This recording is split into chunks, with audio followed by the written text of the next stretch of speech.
What's up, everybody? It is your man Ant Walker here for Sherdog.com. You are joining us for the trenches, the live chat. We are on episode number 6, I think. But I say we, of course, because once again we're joined by the illustrious, the Oh, incredible, the oh. the the man himself, Jason Burgos. What's going on, my man? Ooh, I like the hat. Throw up the X. Yeah, I'm feeling real militant today. I'm feeling it. Is that a bad sign for the conversation? It's going to be very hard hitting, serious stuff. Yeah, man. I didn't come to fuck around today, man. We about that life. The trashioning is in full session. The trashioning is a real thing. It's a real thing. It's happening as we speak, and I'm here for the smoke, man. I love it. I'm ready to get it in, man. I didn't get a haircut again. I didn't shave. I just didn't care, man. The Look at beard this. is militant right now. Just scruffy, man. Just caveman status. I'm with it, man. This intellectual caveman attitude that I've taken here today is what we're all about. You So get so like- let's You say got what? like a 90s John Singleton kind of costume, Boys in the Hood filming kind of thing going on. Man, you know what I'm saying? I'm out here directing all this. You know, I'm out here directing, man. Baby boy, all that good stuff, Where's man. Cube This at? it's poetic justice out here. This is what we're doing. Yes. Yes. All right, man. So I guess we'll go ahead and get started because we obviously have a whole lot of stuff in the mixed martial arts world to talk about. And I guess it's no time like the present to do my weekly declaration. See, I'm still using my man's mic right now. My boy Justin lended me this mic. So you know what I'm about to say next, right? You know what time it is, Crave. It's time to cut the check. Stop playing and cut the check. It's time. Hashtag cut the check. Cut the check, man. Let's stop playing these games, man. We're supposed to be the global authority in mixed martial arts. Yes. Y'all got me out here borrowing equipment. Come on now, get your game right. Cut the check, Crave. That's just one of many little statements I got today. But let's get started here. So our first question of the day is from Kung Fu Z. I don't know how if that's the proper pronunciation. I apologize if that's incorrect. And of course, we're going to get into the first topic, the topic that's on everybody's minds right here. So, seeming like we have entered a new era in MMA, trades. Do you think it is good for the overall sport? Mighty Mouse will get paid and not bashed for not bringing down the ratings. Plus, Askren has done the talking about what he will do in the UFC and could be his time to put his words into action. Because I've already started off on my nonsense today, Jason, I'm going to let you start off answering the questions of the people, please. I mean, I don't know. You know, the one thing I want to say to people out there, you know, I'm sure the first thing is like, oh, man, there's a trade. Man, this is the possibilities. Maybe there'll be more trades. I really don't think there's going to be any more things like this anytime soon, if ever. It's a very unique situation. If it's good for the sport, I don't know. I mean, I just feel bad for Mighty Mouse here. I mean, I'm glad he's probably going to get paid a lot more money, I would think, with this new deal he's going to sign with One, and that's great. Any guy as good as him, as what he's done for the sport, can get paid more, than all for it. But like, you know, this guy just said, you know, it seems to be Askren could talk. This guy can't sell, so this is what happens. And I don't know. I mean, like I said, in the end, I don't think it's going to really happen much more anyway. So I don't think it's going to change the sport, you know, because the one thing is, this is a unique situation. One had Ben Askren. He wasn't going to fight for them probably ever again anyway. So why not get something out of him by moving him? And what's also interesting about Demetrius Johnson is that I think he's of the place that he probably has been told that we're not going to really promote you. We're not going to push you. We're not going to give you the rematch. And I think Matt Hume was like the matchmaker, or he was an executive at one point with One. So I'm sure he's been telling Mighty Mouse for years, like, oh, this is a good place to go. They're good people. They're a place. So this kind of unique situation, like, he's not going to trade Nate and Diaz now just to get rid of him, because in the end, they're still independent contractors. So I don't know what to think. It's fascinating. It's very cool, but I don't know if it's going to even have a big effect on the sport other than this moment right here. You know what? I'm glad you mentioned the independent contractor thing. So I definitely want to touch that. But first, let's make note of the poll for this week. So I'm finally 2 weeks in a row now. I've remembered to reference the polls. So shout out to me for that one. Good looking there, big dog. All right. So it says who is the more valuable commodity for a fight promotion, Demetrius Johnson or Ben Askren? And right now, we have 57.1% siding with Funky and 42.9 siding with Mighty Mouse. And that poll has been pretty even since it was put up a few hours ago. So I definitely want to first let's address the independent contractor thing. The most fascinating part about this story to me is how many different doors it opens. One of those being the independent contractors. So now, this isn't exactly a trade like you would trade a NBA players or whatnot. So the way this worked, each promotion had to release the fighter so the other promotion could sign them. And that's how this was done. But for all intents and purposes, it's a trade. I mean, when we break down these employee versus independent contractor situations, specifically with the UFC, I mean, if you're Leslie Smith and Project Spearhead right now, this has got to be just foaming at the mouth, ready to bite into this juicy steak that is legalese and a whole bunch of jargon that's just going to play out very nice in the courtroom if it gets back to that phase. So if you're the guys part of the antitrust suit, this has to be very, very big and something that's going to come up when this finally goes to trial. There are so many different things that this unravels, and not even talking about the direction of the UFC. Realizing here that in Demetrius Johnson, you have perhaps the greatest fighter of all time. That you can genuinely make the claim that DJ is the greatest fighter ever. You can make the claim he's the best fighter right now, because I don't even think he lost to Cejudo. So he's very well the best fighter on the planet right now.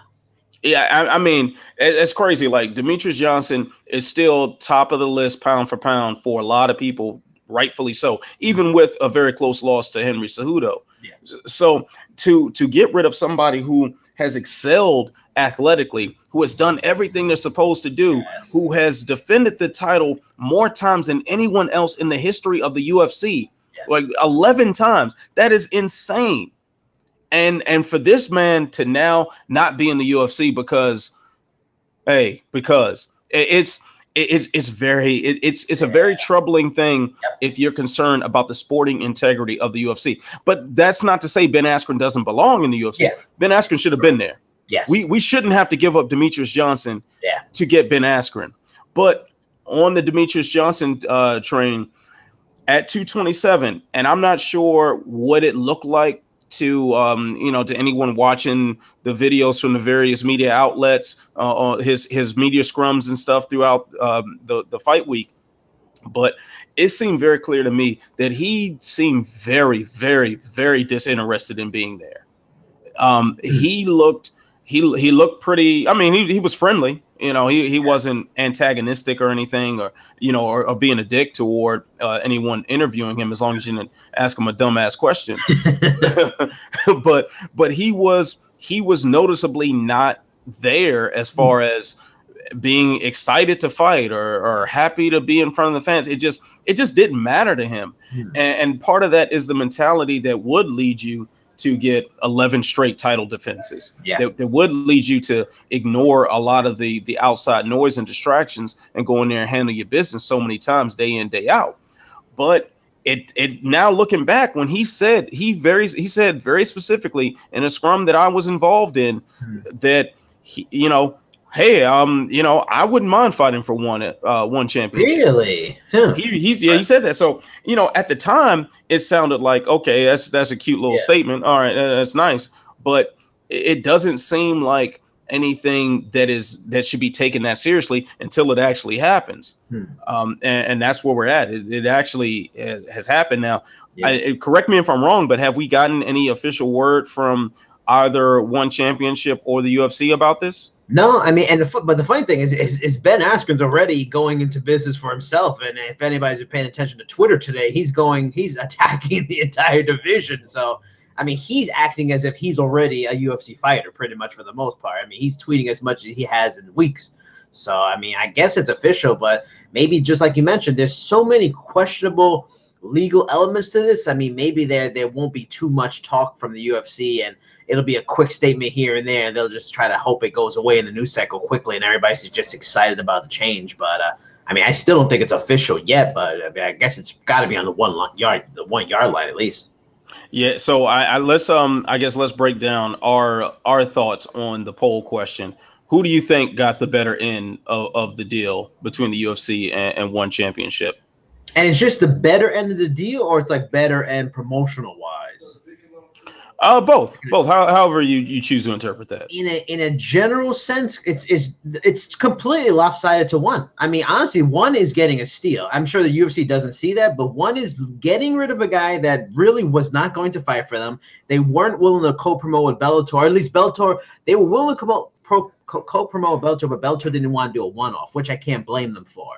So he wasn't going to fight for them. It seemed like he was pretty much retired unless he can go to UFC. So now it's like for like a sports fan out there trading a bad contract for a good contract in a way almost, or like an expiring contract for like a good player. Like he wasn't going to do much for them. So they're getting value out of nothing, getting arguably the best fighter on the planet. And it just seems like the Asian market is more accepting and more appreciative of smaller weight classes. You have a lot of them in Ryzen and ONE FC, and they seem to do well. You have stars that are smaller guys out there, and it just seems like a different fan base.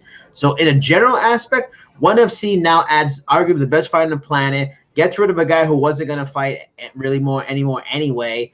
And I mean, they can like claim that we got the best fighter on the planet. Yeah, you can make you say Cejudo beat him, but there's that controversy of maybe he did, maybe he did. It was so close. So you still have a top 5 best fighter on the planet guy, and they didn't have that a few days ago, which is crazy. I mean, they had Askren, who's top 20 maybe pound for pound, maybe, but on a promotional level, it's the UFC feels they're going to win because Askren, as we already see, is already selling himself well. He's shown that level that he can be a Colby Covington without being offensive, and he can sell a fight.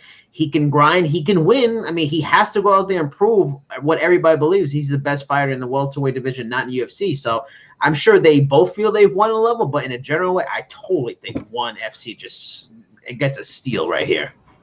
Yeah, I'm gonna side with you on that one. I think Demetrius Johnson is definitely the better pickup because he's a known commodity, and we know him to be easily one of the best fighters that's ever walked the face of the earth. Yeah. So that alone, right there, unless Ben Askren comes out and he looks like the next coming of GSP, then even if he sells some pay-per-views, and that's a big if, because you bring up Colby Covington, and now they're jaw-jacking with one another on Twitter about this whole thing. But hey, Colby Covington doesn't sell, at least not the way, and at least not the way his Twitter seems to suggest. The man doesn't sell. So at least he hasn't as of this point. Maybe I'm sure when he fights Woodley, I'm sure the pure disgustingness of that promotion will lead to a lot of pay-per-view buys. I'm totally certain of that. But as of right now, he does not sell. So now we have athletic accomplishments notwithstanding, we have promotional wise Colby Covington light coming into the UFC, and they're hoping that can sell. Maybe it can, but keep in mind, as great as Ben Askren is as a fighter, and I still stand by the statement that he is one of the best welterweights that we've ever seen. I firmly stand behind that. He still doesn't have the most aesthetically pleasing style. Yeah, if the UFC was willing to bail on a guy who literally tossed a grown man in the air and caught him with an arm bar before they hit the ground, then please tell me what you're going to do with a guy who essentially lays in praise like Askren. Yeah, a guy who isn't known for finishing fights and dealing out damage. What he's like? He's like the Jake Shields signing, a bigger hoopla Jake Shields signing. Like when Jake Shields got added from Strikeforce, same kind of fighter, honestly. They're both not very good strikers, but they can grind you, wrestle like the American Jiu-Jitsu style, and they're both similar guys. But Jake Shields did okay. I mean, he's a great fighter of his time, one of the better welterweights of the last decade and a half, but he did okay for GSP. He got the win on Willie, but he did so. Like, I feel Askren's going to do the same thing. Askren could very well get starched in his debut. I don't think that's going to happen. I don't think Demetrius Johnson's ever going to lose at ONE FC. Or Yeah, especially with the knees on the ground. Yes. Mighty Mouse is going to tear through some skulls. I'm telling you. Lord. And you know what? And I want to, but you brought it up already. But in our next question, they mention it as well. So we'll segue into that with these smooth broadcasting, the little tips I'm taking right here, just segues and whatnot. Man, beautiful work I'm doing. Right. Shout out to me again. The transition. Shout out to me, man. I'm out here doing the damn thing. All right. So Mad Mick asks, it looks like Dana and the UFC granted this trade because Mighty Mouse requested it. Since Hume is the VP of one and Mighty Mouse has always delivered for the promotion as a faithful employee, but what does Demetrius get out of it? I'm shocked he wouldn't opt for the rematch with Cejudo considering a split decision loss after a reign that long. Is he trying to build his fan base overseas before return to the UFC? Does he intend to stay there until his retirement? Why would Dana say yes? Here's a couple of one. First of all, and not one is in one championship. Yes. Yeah. One is in the number one. No pun. No pun intended there.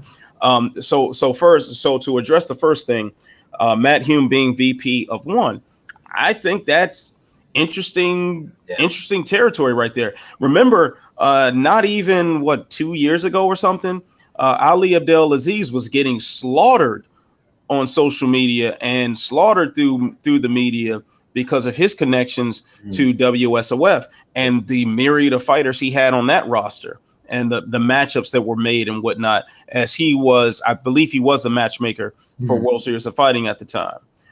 In fact, he still got a gazillion fighters on what is now PFL. At the PFL event, Ali was there cage side. Yep. He had a gazillion fighters all fighting each other and everything. So yeah, Ali was just sitting on a pile of cash, cage side there. So he's still doing the damn thing over at PFL. But like we were not we as in me and you, but we as in the overall mixed martial arts media was killing Ali for this same thing. And this is something that an aspect to this that is kind of swept under the rug here. Like Demetrius Johnson is going to be match made by his coach, his longtime coach, and he's going to be promoted by his longtime coach. I mean, I don't know what the laws say overseas. I don't know what I doubt in Asia there's a lot of like heavy regulation like the Ali Act or something here in the US, but it begs to answer some questions. Now, what Demetrius Johnson does get out of that to address the second part or one of the parts of Mad Mick's question here is that he's getting the payday without necessarily having whoa, man! All them shout outs I gave myself, I take one of them back because that was atrocious. So all the promotion that he normally has to do with the UFC, he doesn't really have to do with ONE FC. Yeah, nope. It's going to be a largely Asian fan base that won't understand English anyway. They have a deeper appreciation for the technique, for the style, for like the actual martial arts aspect of it, as opposed to the more pro wrestling style antics and back and forth talk. Stylistically, it benefits him with the knees to a downed opponent. So I think he gets a lot out of this, and also he can go out there collect another belt. Like, why not? The UFC clearly doesn't give a damn about Demetrius Johnson. Damn shame. And by proxy, they don't give a damn about the flyweight division. If you give up the 11-time defending champion, the only other champion besides Cejudo, of course, who just won, the only champion that the division has ever known, you give him up for a guy who you hope can place himself in the current top 3 of the division, that who has a particularly meat and potatoes wrestling style. That says a whole lot. They don't give a damn about flyweight. So with with Sergio Pettis moving up to bantamweight, Cejudo clearly making his case to fight TJ Dillashaw at bantamweight. Those are the 3 names that the average fan might care about at flyweight. And now with those 3 guys, one leaving the promotion and the other 2, even the champion, clearly making their designs at bantamweight. I mean, RIP flyweight division. Yeah. You know, it's simply no point for it anymore, and that it sucks for a guy like Juicy Formiga, who is fought his way up, clawed and fought his way up. You know, it sucks for a guy like Wilson Hayes who's been so close. Yeah. Been so close, and Ray Borg, another guy, a guy who's so early in his development, and to actually give DJ some trouble at a couple of moments in their fight, and knowing that, hey, in a few years, this dude could do it. And now you got to tell him, hey, you got to put on another 10 pounds. I mean, does ONE FC just straight up just gank the whole flyweight division? Maybe Invicta wants to start promoting, male fights, and they'll just snatch up the flyweight division and they'll just pass on their flyweight division to UFC. I don't know, but it doesn't bode well for a guy in the UFC at 125. I think that definitely goes kind of hand in hand. You get rid of DJ, what does the division mean? And I'm not surprised by it. I mean, I know a person that helps to train Horiguchi, and when he got moved, he left, and they didn't bring him back. He ended up going to Rise. I mean, he was under the impression once like Demetrius Johnson either lost or left, that the division was probably not going to last. Just for people he knew at the UFC and other fighters. So I mean, it's it makes sense. It's a shame. I mean, it's just bad for the fighters. They don't get a chance to ply their craft at the highest level. But I mean, like you said, it just seems like it's going that way. It's going to be RIP for that division. And you know what's also so funny about this too is because the whole knock on flyweight has been, the fights are boring and it's just not exciting. It's not enough finishes and whatnot. You just had and also like DJ was just ripping through everybody. Yeah. That's he made it look worse than it is. It's not as bad. Yeah, like so great. There's some very talented guys at 125, but if you got one of the greatest of all time just shredding through the division, it just makes those guys not look as good as they are. But now we have it to where there is the obvious rematch, the most deserving champion ever in UFC history to lose his belt. Yes, he deserves the automatic rematch. He defended the belt 11 fucking times. Yes, and if you think Cejudo's a star, then make the rematch. Prove he's a star. Either way, he loses trilogy. I mean, you're building stars off of old stars. It just seems like matchmaking 101. They just like you said earlier. They just hate this guy. They don't like him. It's crazy. And Cejudo is a star. You promote that man right, he is a star, man. The guy's got that star quality walking in the room. So you've got one of the greatest of all time and a star who can open up the Mexican fan base for you. You've got all these things, these key ingredients right here, and an obvious rematch. Please tell me, even no matter if you agree with the decision or not, please tell me that DJ Cejudo 2 fight at UFC 227 wasn't exciting as all hell. Yeah, no, it's a good fight, man. It's unbelievable. Let me ask you a question. Do you think either one, Cejudo was scared to fight him again, or maybe or was the UFC trying to protect him?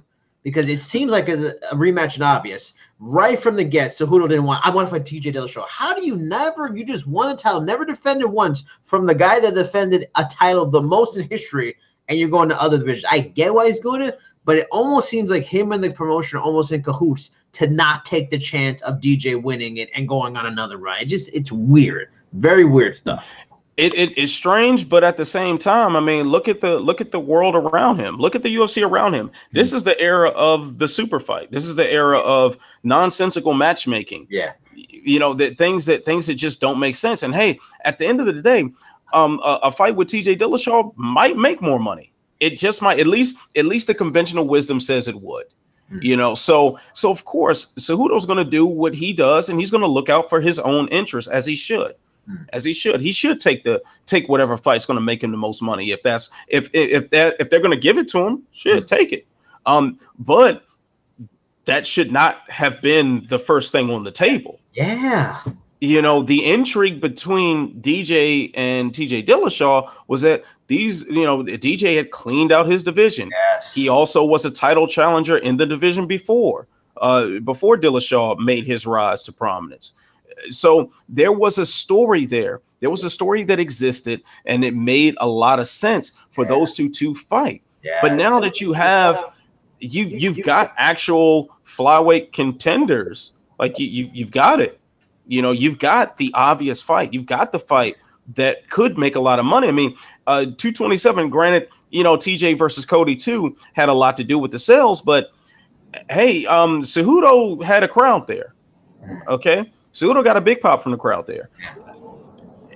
I get certain aspects of it, but if we're talking about sporting integrity, if we're talking about the integrity of these divisions, which clearly in the WME or Endeavor or whatever the hell they call themselves now, in this era, no, I guess that's not on the game plan. So let me just knock off that sport purist shit and we'll just talk about it what it is, which is about the money. But I think the UFC has missed a golden opportunity in making this rematch. And even if, hey, DJ's injured, he was limping very badly after that city tour, one of his ligaments in his knee. That's true, yeah.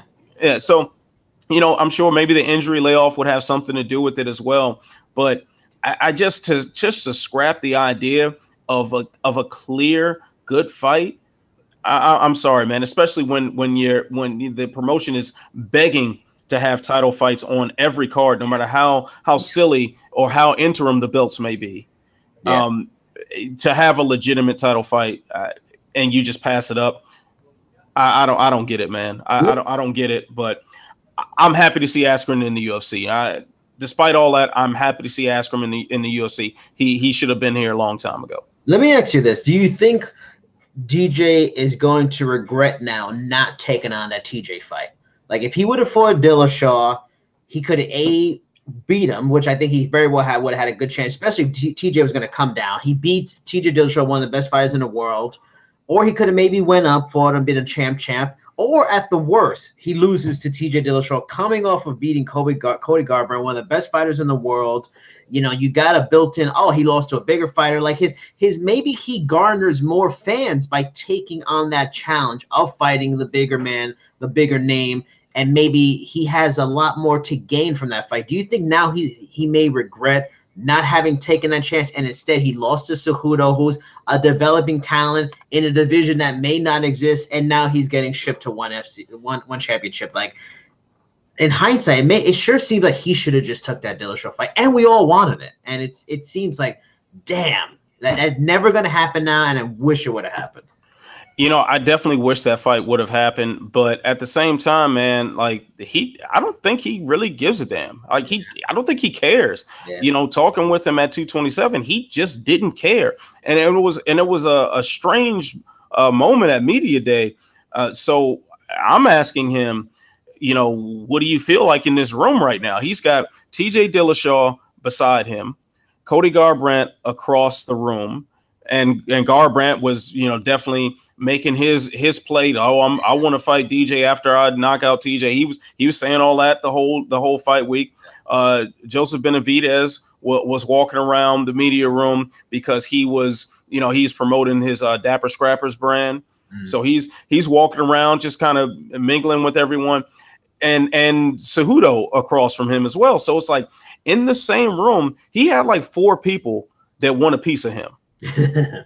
And he didn't care. He sat there like like if your kid or your little brother or something, you making them do their homework and they're just upset. Like he sat there like that, like he just didn't give a damn. Like he wasn't paying attention to nothing. He didn't care. Yeah. And I think that attitude is extending to that, especially with what seemed like a very contentious relationship with the UFC.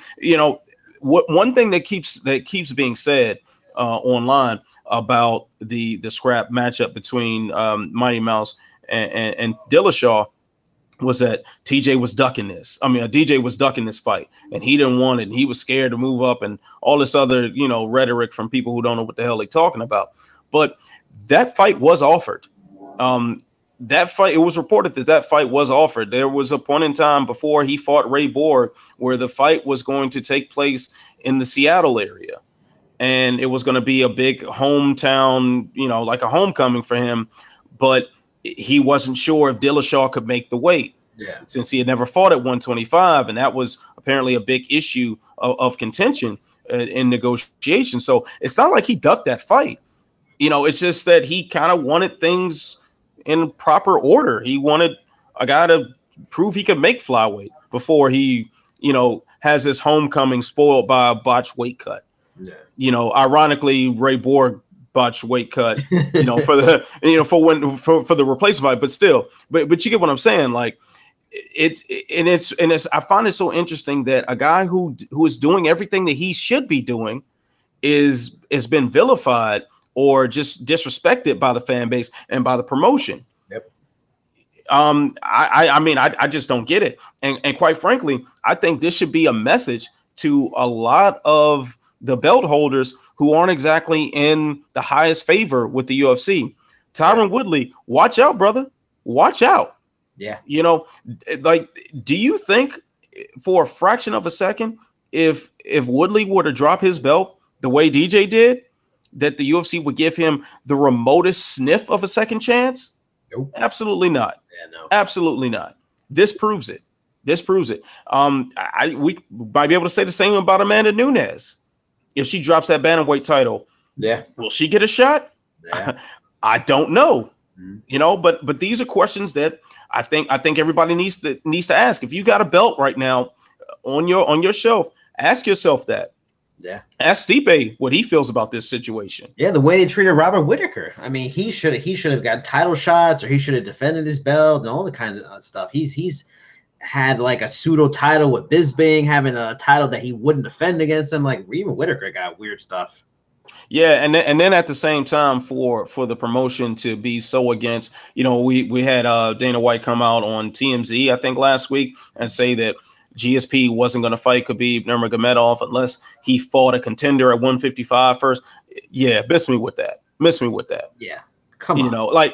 Come on, like let's not kid ourselves here. Yeah. Let's not kid ourselves and pretend that this is something that it isn't, because clearly this is not like all this DJ and Ben Askren quote unquote trade does is just open up all these doors. This opens up Pandora's box to all sorts of questions and concerns. And really, I honestly, sitting here as a media member, I don't know what to make of it all. I think this is once again, and I believe I said this something to this effect a couple of weeks ago. I said we're going to look back on a day like today and think, wow, the sport really changed that day. I know you don't think this is going to have any long-lasting effects outside of what happens with these two individual fighters, but I think Pandora's box has been open. Now, I don't think tomorrow we're going to hear about all these different trades between Bellator and PFL and One and Risen and all that. I don't think that's going to happen necessarily, but so many different knobs have been turned because of this, that something is going to happen as a result. What? I don't know, but I'm sure within the next couple of years, we'll start to see some ramifications from it all. Now, one question here from Yohimbo, and I believe we've answered a few of this man's questions before. What is Dana smoking? He's not smoking anything. He just doesn't like them. I'll tell you, whatever he's smoking is rolled up in $100 bill. Yeah, it's all money, man. He's not crazy. He just doesn't feel like dealing with this guy. He doesn't want to have people complain about, well, why don't you promote him? He's so great. He's already said he doesn't think he moves the needle. He's not going to sell pay-per-views. He's done. He's done with them. He's not champion, so now he no longer has obligations to him. He doesn't want to deal with them anymore. Let one try to sell him, man. It sucks for fans, but I get where he's coming from, and it's a promoter's mentality. Yeah, and also, like, there was a point in time when the UFC was really fan driven, where the fans would demand something, and Dana White puts it together, and he gets all the credit in the world, I think, for helping build this organization to what it is, to where guys like us can draw a paycheck from it, talking about it and whatnot. Like, the sport wouldn't be where it is today without his input, without his influence, without him listening to these fans and cultivating the sport from the dark ages. So all credit due in that respect. But this is a different era. The UFC is not indebted to its fans anymore.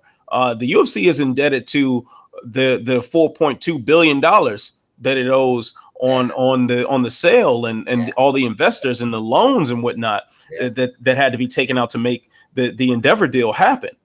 So these are the masters of the UFC now.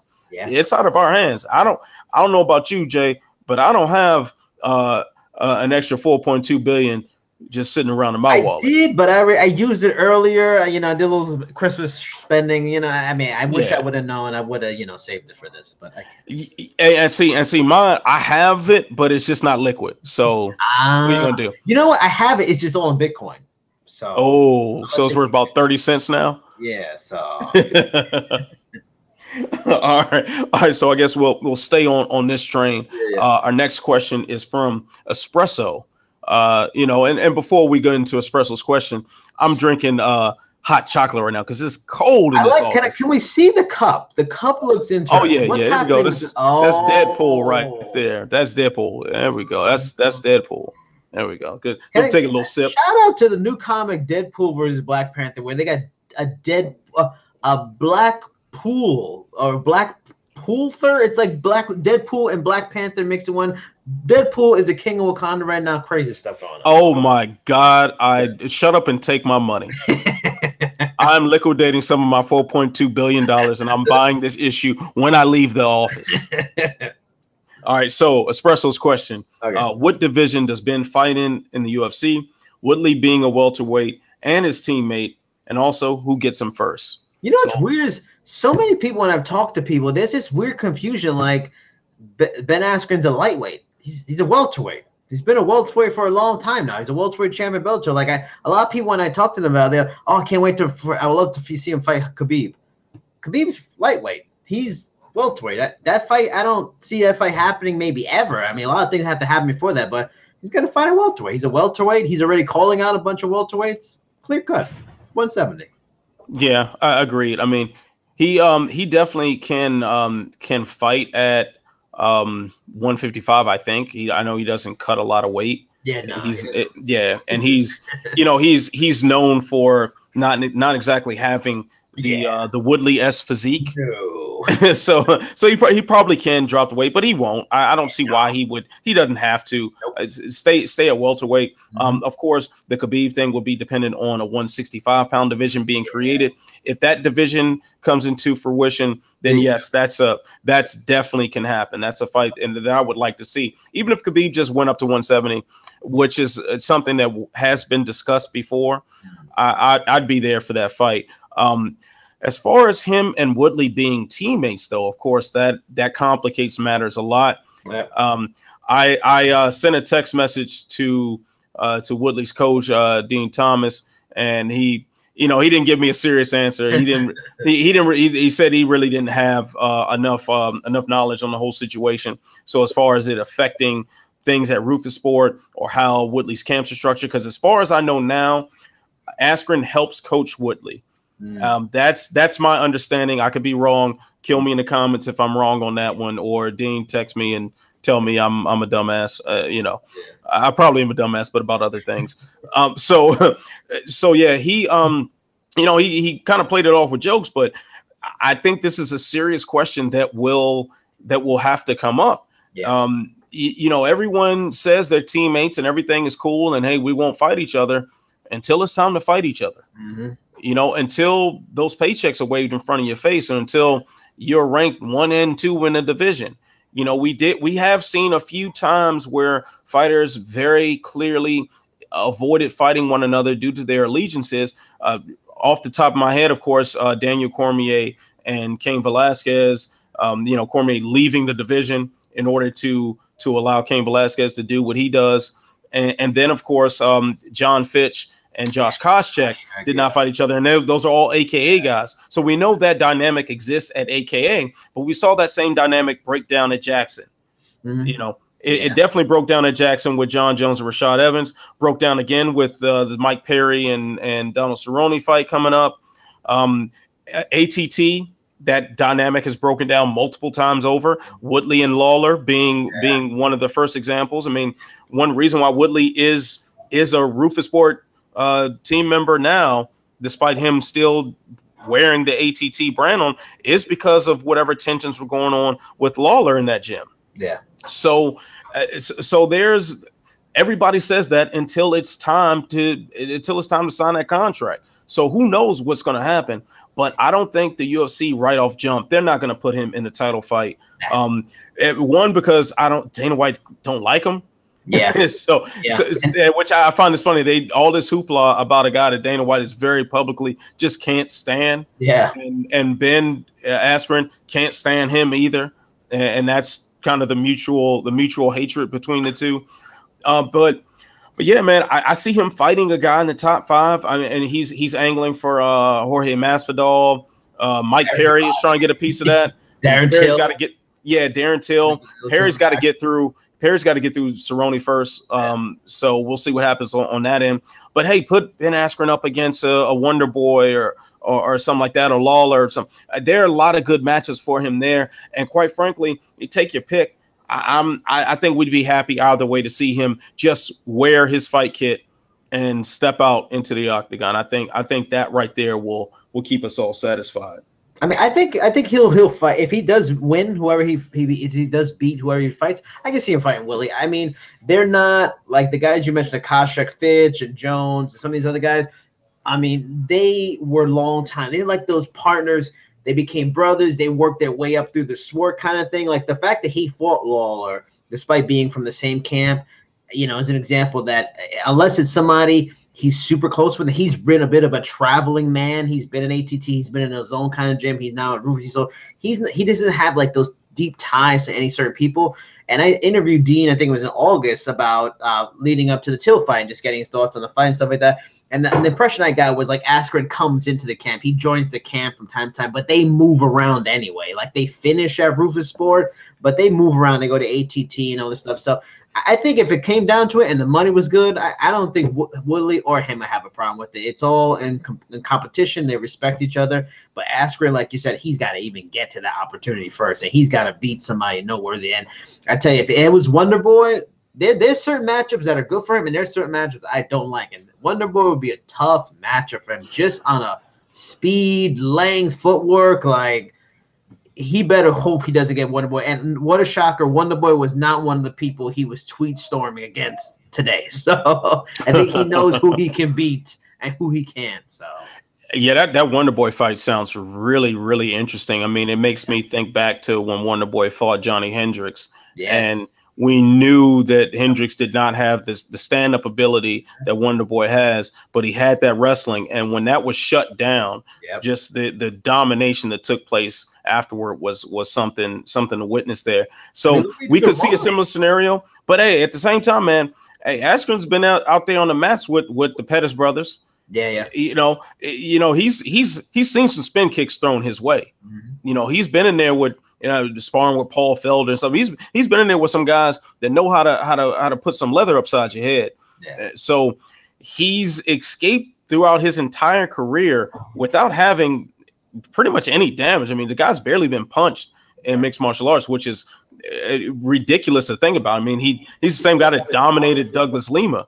So there's that guy has been in there with some strikers. I think his presence adds a lot of good matchups, and I'm anxious to see what's going to happen, who they're going to put him up against, because he's going to get a tough one from jump.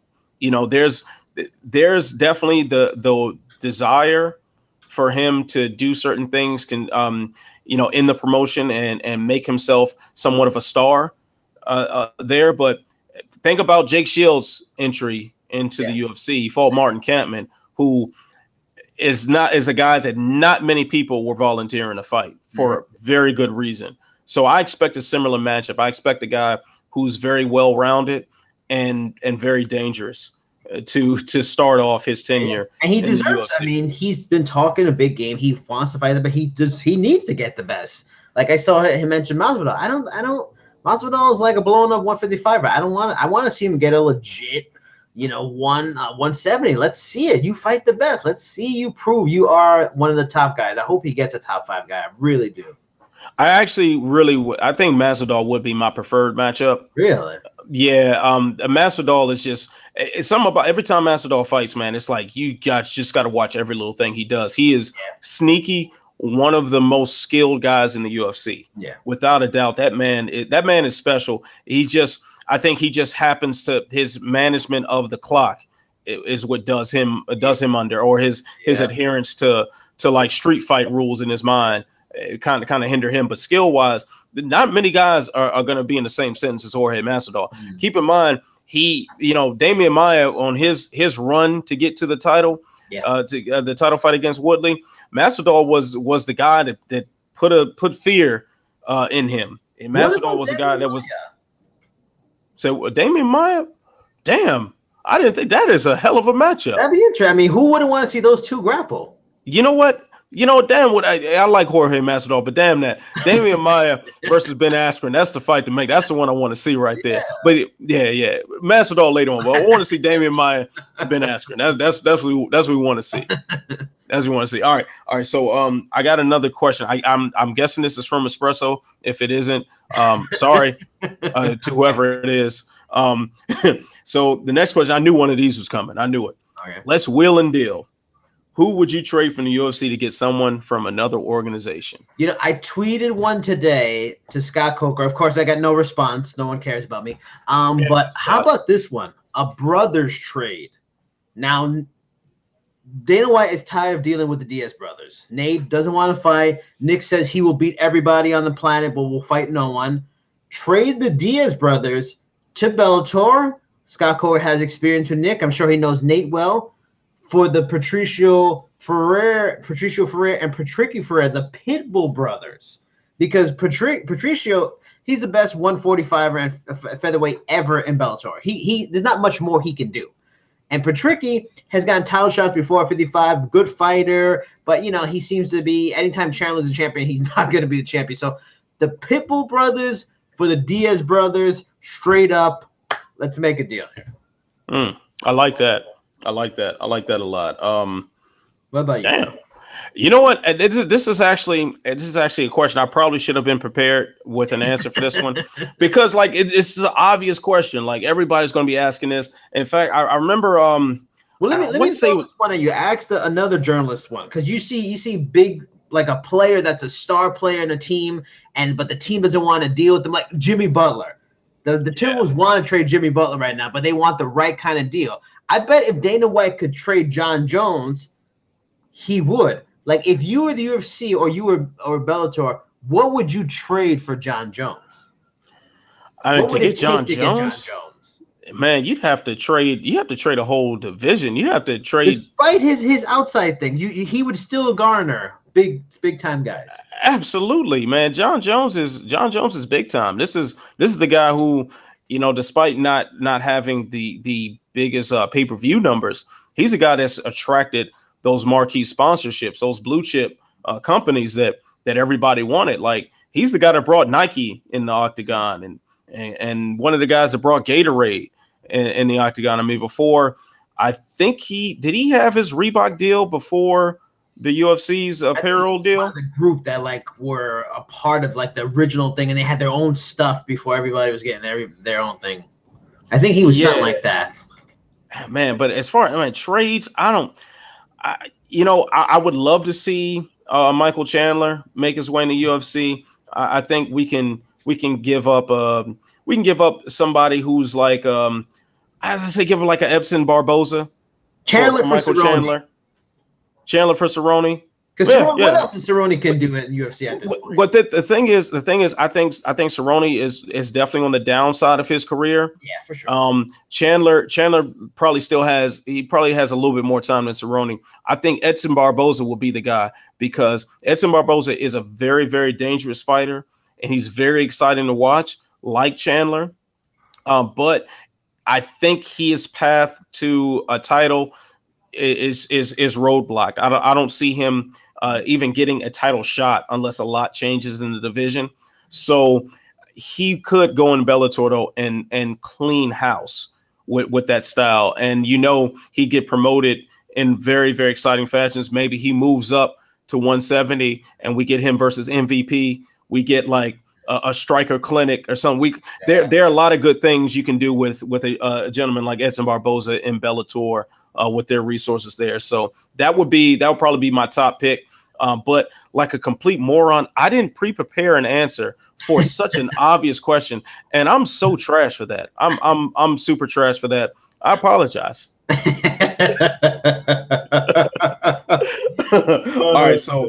All right, so we're gonna our producer Jay suggests John Jones for the entire Bellator heavyweight division. Ironically, the entire Bellator heavyweight division doesn't consist of heavyweights. So that's you know what? I want to make say something about the Bellator heavyweight division. The Bellator heavyweight division is getting kind of fun though, because let's say Bader stays there, which he very well could. You still got Frank Mir, you still got Fedor. You got these. You signed Baby Fedor, which is cool. You got Karatanov. You got Roy Nelson. You got Czech Congo. Czech Congo. Czech Congo. They're bringing back Minikov. Well, Minikov was a champion and a really talented fighter. So they got Minikov coming back. You got Jared Trice, Terrell Fortune on the way up. Their heavyweight division is pretty fun. You know, they got some good guys, stuff like that. So from a division that was looking trash. Full trashing like 3 years ago. It's actually a pretty good division, pretty fun now. I got some good fights to come. Yeah, man. So that actually, that'll boost up the UFC's heavyweight division to put those guys in. So, all right.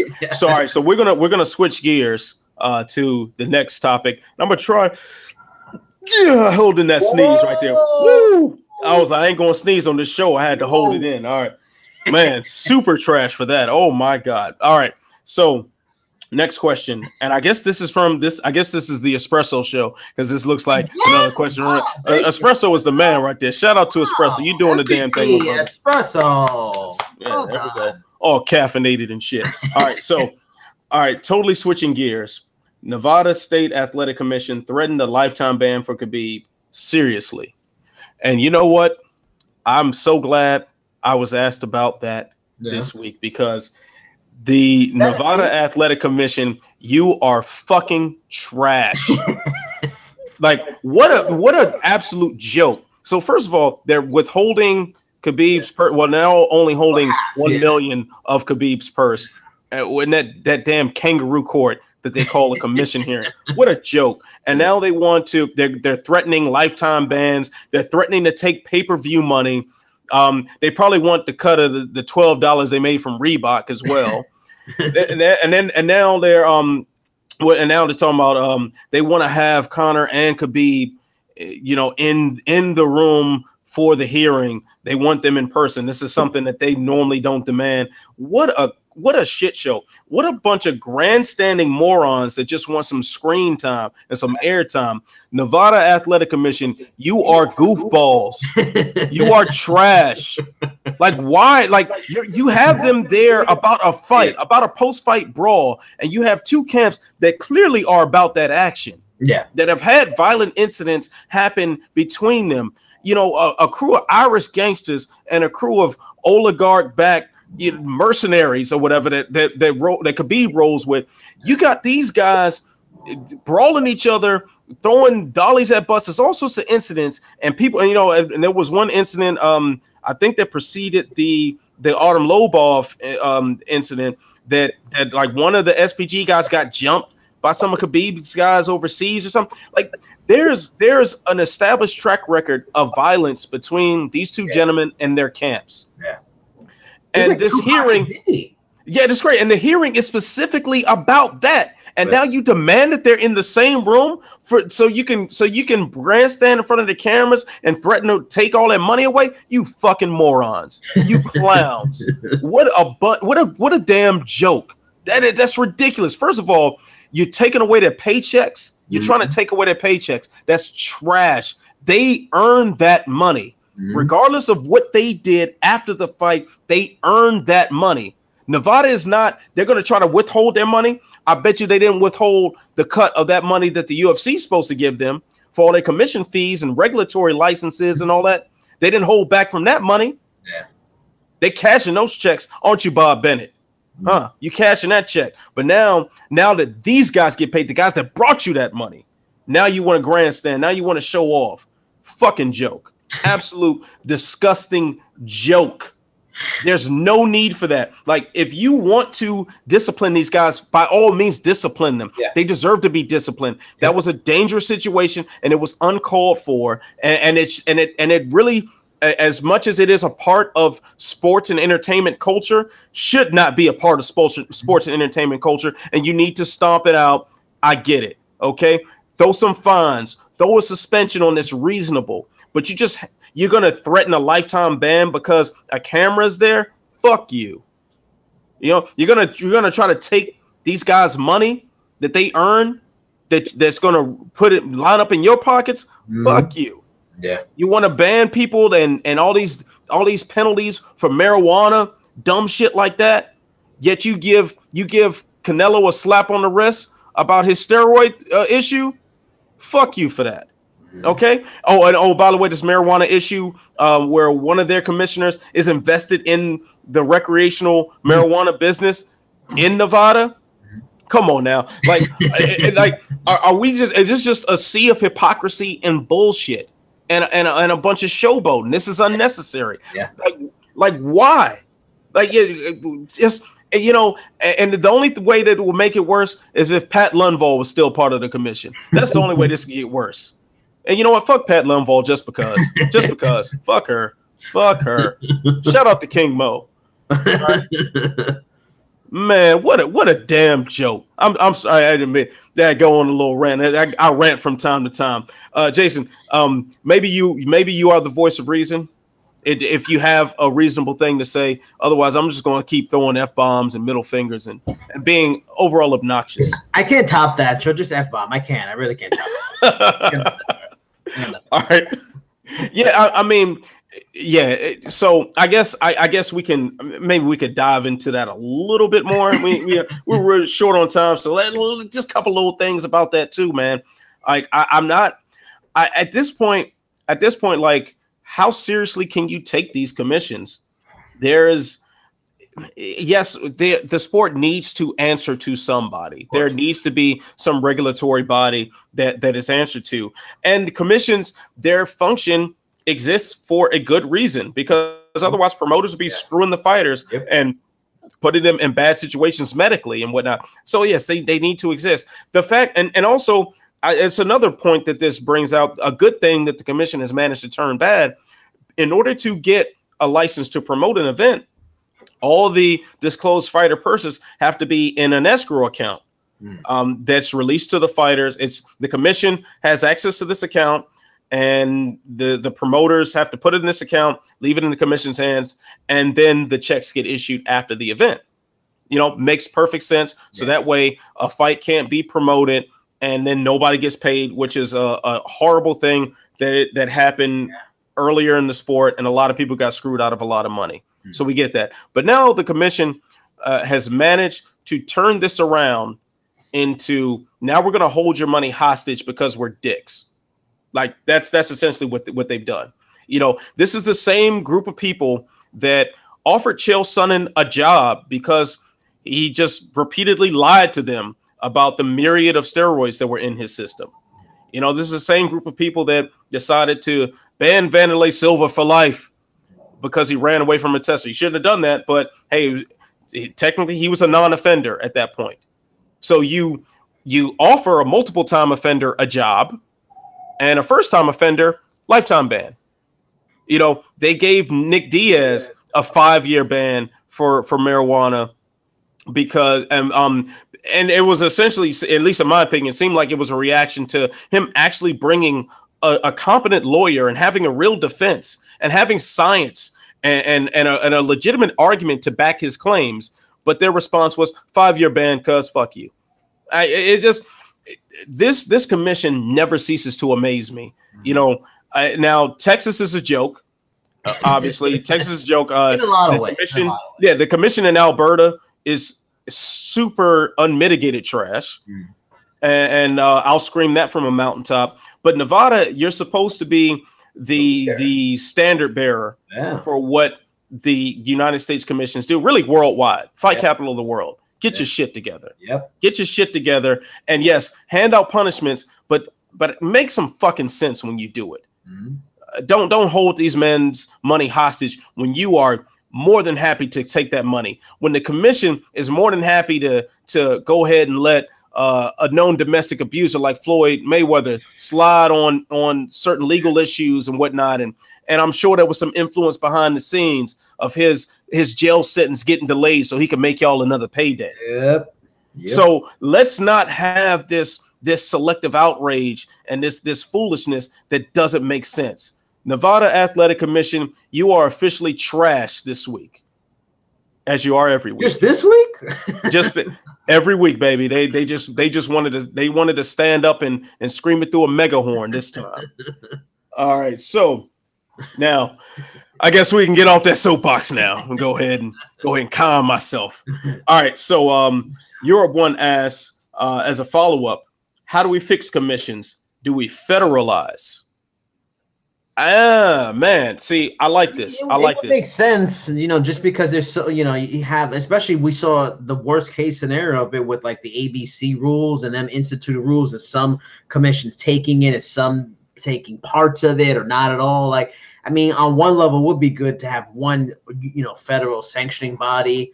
I mean, I'm sure there's pros and cons to it. That's a possibility. I mean, and you would, for something like this, you would want something to be the same across the board. That's just how it should be. So, I mean, that's a good idea. I mean, what do you think? I mean, what other possibilities? I don't know. I don't really know what you can do, because it's bureaucracy, it's politics. It's open to the weaknesses of men, and corruption. So you just got to hope the right people are elected and they make the smart moves. But otherwise, I'm not really sure what else you can do. Yeah, I'm kind of with you on that. I mean, the main benefit that I think of right on top of the head is the same thing you said, the rule set.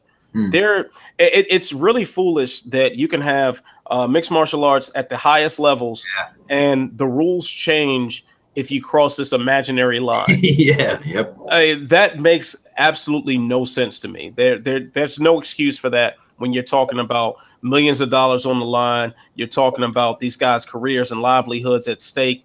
It makes zero sense that they're doing it at this high of a level.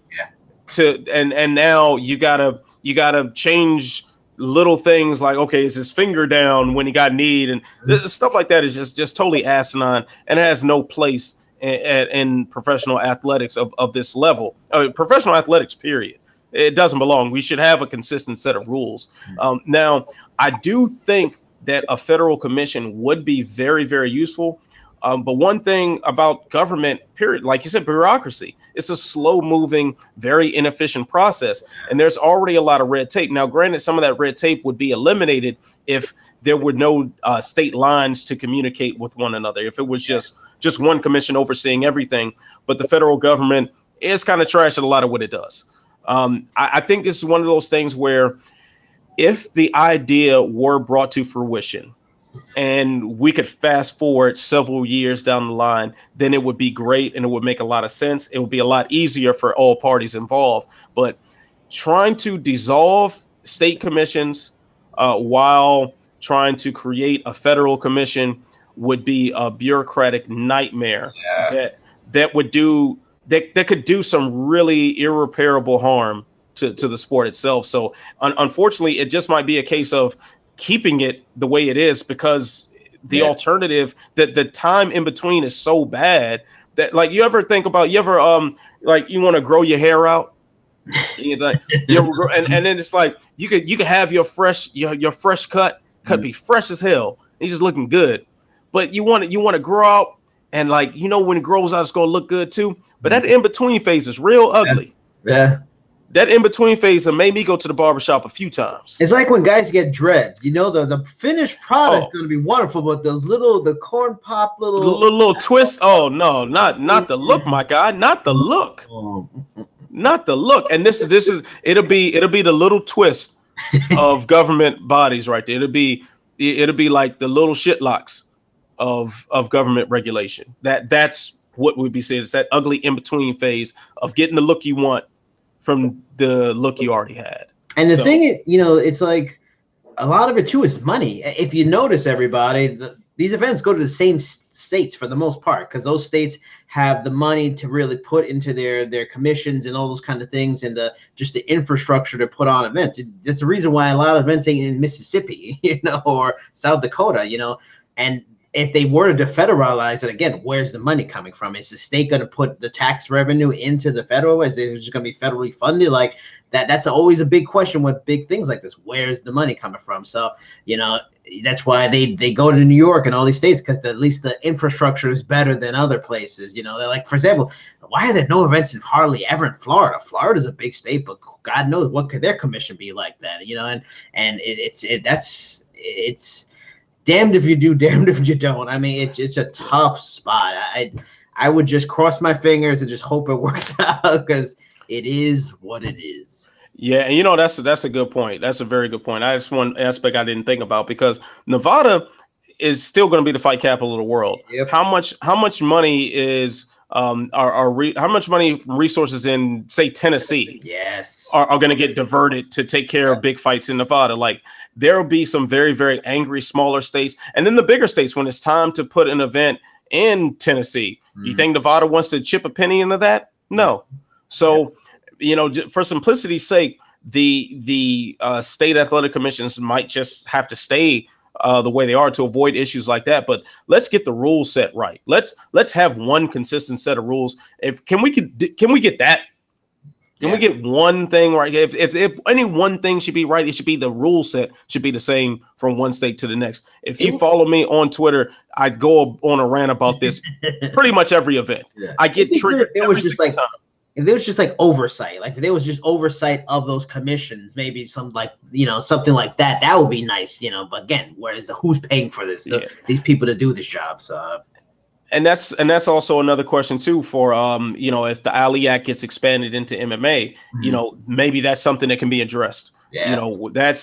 So I think we are at a very transformative time in the sport. A lot of strange things can happen. So stay tuned, folks. All right, so let's switch gears. I know we're running the clock here, but why it's our show. They don't mind. They don't mind. All right. So here we go. We got one question from Twitter here about UFC Moncton, which, in case you didn't realize, there's a UFC fight this weekend. Is that how you say it? I didn't know how you say it. I was like, Moncton? I didn't know how you say it.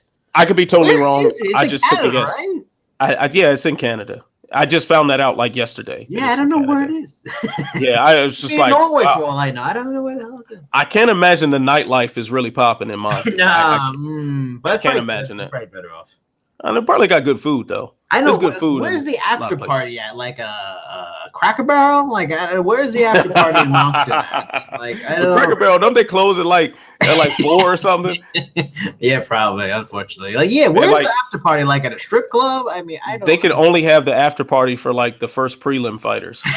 That's it. So, yes, the CVS. Walmart. Walmart is the spot. That's open. If your town doesn't have anything, Super Walmart is the spot. All right. So, can Smith beat Vulcan this weekend, or is his Cinderella story about to end? Did the damn lights go off in this office? My God, they want you to leave. Yeah, I ain't going nowhere. I'm here to stay, baby. I'm here to stay. All right. So, do you think? Oh man, I got the whole like. All right. Anthony. All right, so it's a motion sensor, so I guess I'm not moving enough. Let me go ahead and press this light. Oh my God. They left you. Like there's somebody in there still. What? No, I'm the last person here. I'm the last person here. Yeah, every Thursday, I'm the last person here doing the trenches. All right, Smith and Vulcan. Like I think Smith can beat Vulcan. I mean, I think also Vulcan is still kind of an unknown commodity. Yeah. His biggest wins were very, very, very fast. Yep. And you didn't really get to see a whole lot. If my memory serves me correct, the Misha Serkinov win almost seemed, and dare I say, seemed a little fluky. It just seemed kind of like a couple of those. Yeah, like Serkinov looked like he was giving them that work, and then all of a sudden a short punch lands and he's out cold. Like, granted, it takes skill to do that, but that's not something you can always rely on. Mhm. And Anthony Smith clearly possesses just a devastating amount of power, but at the same time, he's kind of unproven as far as his level of competition lately. He beat, a very subpar Hector Lombard, a Rashad Evans with 1 foot out the door, and Shogun, who is hung around at a very, at a point where we thought he would have been done. So I don't know. I don't know. I mean, it can happen. Smith can definitely beat Vulcan. I think I don't think there's any doubt on what his power can do to somebody, but does Vulcan have the skill to not get hit? That's kind of what it's going to rely on for me. I think you nailed it. I mean, they're both unknowns. It's fascinating just for that reason. Someone's going to prove they're for real or not. Oh, and I just got a text from my man Matt Hunter at Mixed Combat Radio, who says that Anthony Smith is the new Robbie Lawler. I'm not opposed to that comparison. That's a distance I'm not ready to go yet. Hey, but think about it. It makes a lot of sense. Like yet. The career resurgence. He's a guy who struggled early on in his career. He's had this sudden resurgence, changing weight classes. I think that's an apt comparison. Granted, he doesn't have a belt to his name yet. But look, if he beats Vulcan, who else is gonna fight for that light heavyweight title? The winner, Jones and Gustafsson. Like, who else? I mean, the one guy I would say is Alir Latifi. I mean, he's earned it, but he just can't stay healthy. I mean, he should have been fighting by now. But I don't know. I just still think Anthony Johnson is like everybody forgot. He just got knocked out by Thiago Santos not that long ago. I mean, it was just last year. It wasn't that long ago. I mean, so if he just Shogun, I mean, beating. Oh man, yo, for real, the light went out again. God, what is with it? Is he the keep talking. I'm just going to keep moving. I'm gonna just move just run back and forth while you talk. All right. Okay. I hope there's like a custodian over there who keeps turning the light off and then it goes back on. He's like, "What the fuck is happening here? Who's in here?" Yeah, man. I'm not working office styles anymore, so they just probably just like I turn the lights off on that food. Yeah. But yeah. I mean, I love Rashad, but Rashad is so past done. It's not even funny. He shouldn't even be fighting at 185 anyway. Shogun, you nailed it way past. But like those wins are nice, but it's like they are just such questionable wins, especially. And it's a clear thing. It's not like, oh, he took somebody that's still good at a certain aspect that he beat him at it. He's younger, he's faster, they're older, they're slower. He knocked them out. I mean, we see it a lot, and that doesn't prove much to me. It just proves they're older and he's younger. I mean, this is a great test. I'm totally with you, Ozdemir. I don't really know about Ozdemir yet. He's had some wins too. So if Anthony Smith beats him, Anthony Smith's for real. Maybe I will get on the Robbie Lawler bandwagon. He is like that guy. Or we're gonna find out Anthony Smith is, had good favorable matchmaking, and Ozdemir is actually for real, and he starches him like in the first round. Either way, I'm curious to watch. We're gonna find out who is legit at 205 from this fight. No, either way. Yeah, and if you're the UFC, you got to be hoping that Anthony Smith wins.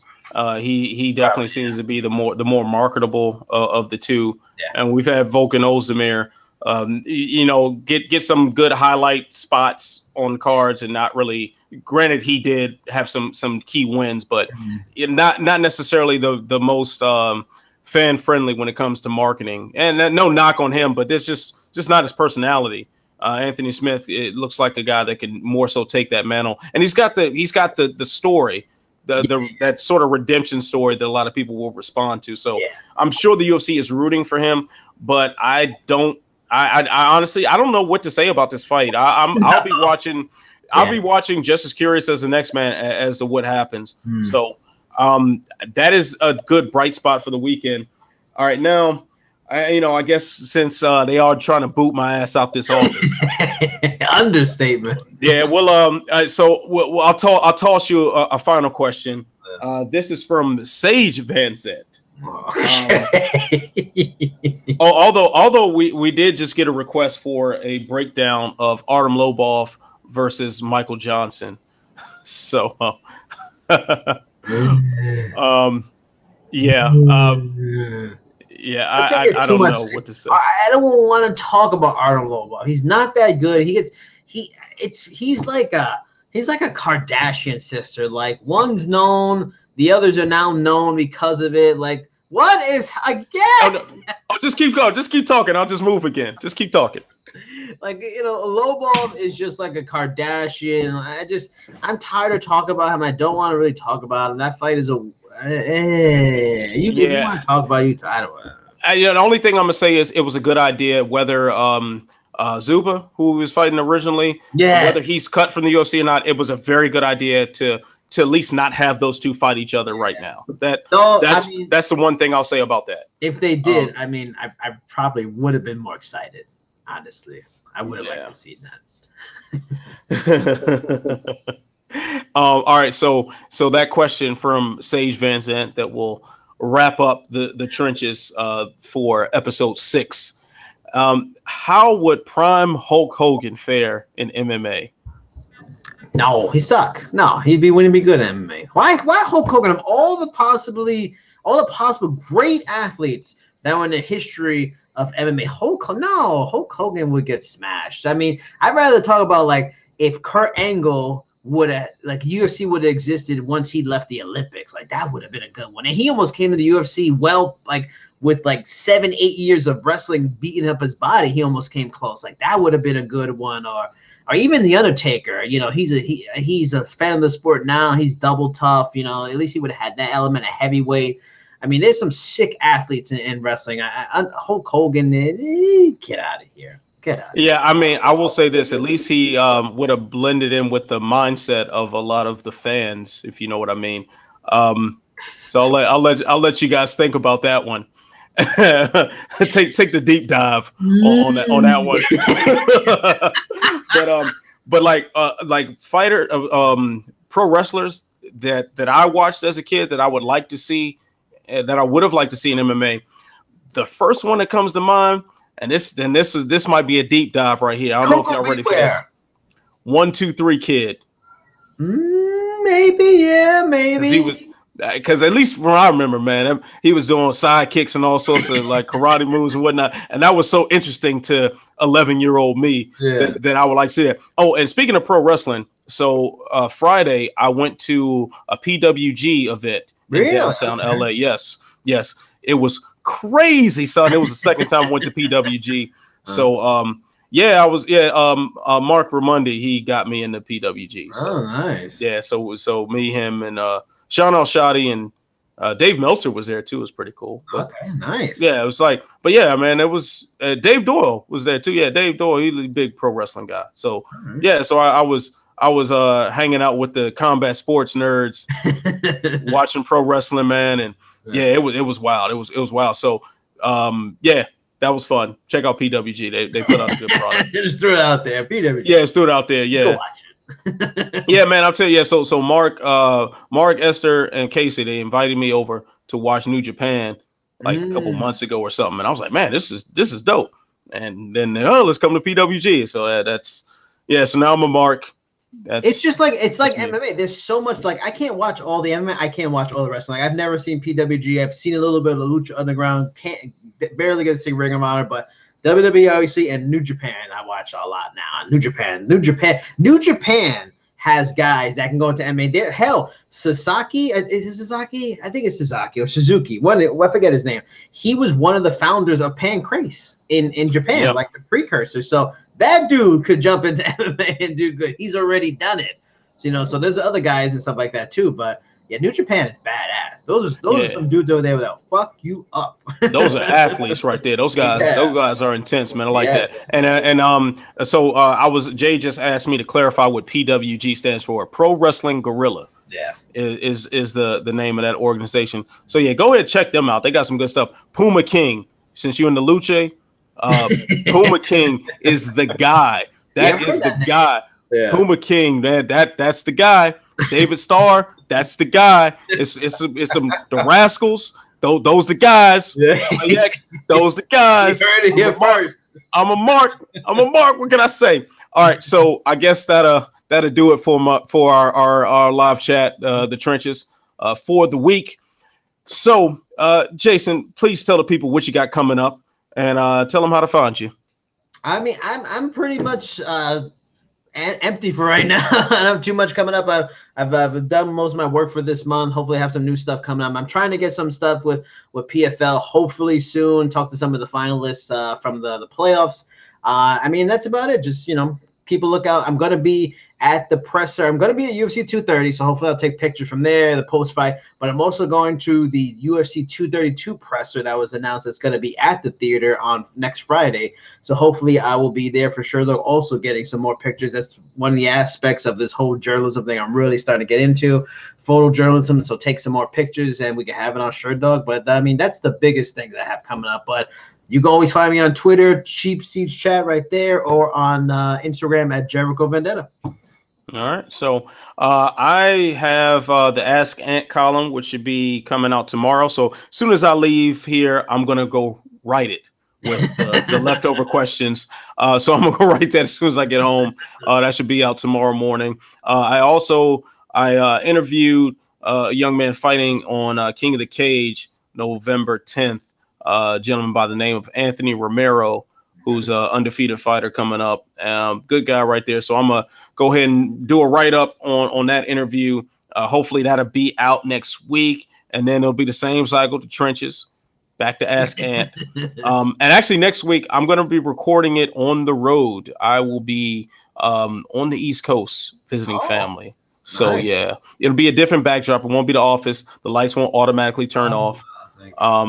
Yeah, so, and it's probably about time for me to move again before it shuts off. Yeah. But you can follow me on Twitter at Ant Walker MMA. That's my Instagram name as well. So hit me up there and drop your questions for next week for us. Yeah. And for Jason Burgos, I'm Anthony Walker.